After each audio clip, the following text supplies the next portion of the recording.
So some of my favorite lines in corporate is the idea that we must be professional, right? Be professional. You must be professional. What does that mean, right? What does it mean to be professional? Who's determining these boundaries, the script of what is and is not professional, right?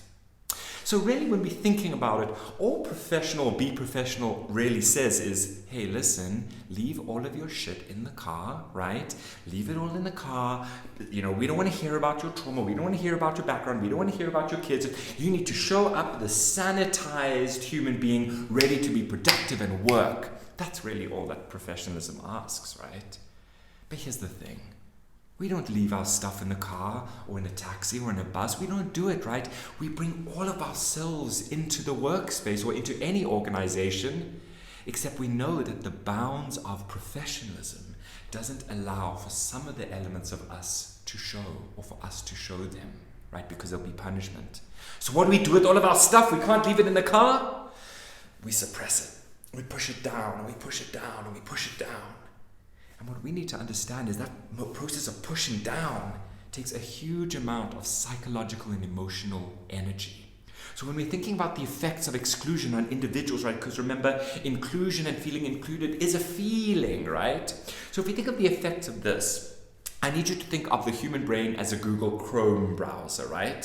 So we have one tab open in our Google Chrome browser, 2, 3. Now imagine we have 100 Google Chrome browsers opened or tabs open in our browser. It's slow. It's sluggish, right? We have to find the elements. This is exactly what's happening for people in organizations where they feel excluded. They have to open up these tabs. I hope my hair looks professional. I hope my skirt isn't too short. I hope my boss doesn't comment on my accent. I hope that nobody asks me whether I'm bringing my wife to the year-end function. I hope that I don't come across as too feminine. I hope that I hope that my blackness doesn't. I hope that my... All of these elements are these tabs that open our Google Chrome browser, which takes away processing power from actually doing the work that we need to be present, right? So if I've got one tab open in my Google Chrome browser, I've got energy, I got bandwidth, I got space, I can maneuver, right? If I've got so many open because the space says, hey, you can't have this, the professionalism looks like this and you're not this, all of those tabs, that's going to take up processing power. And that affects a person, how they show up, their perceived performance, their perceived engagement, their perceived intelligence, their perceived everything, which we then say, yeah, I don't think she's ready for leadership, hey? Or he just doesn't fit into the culture, whatever it is.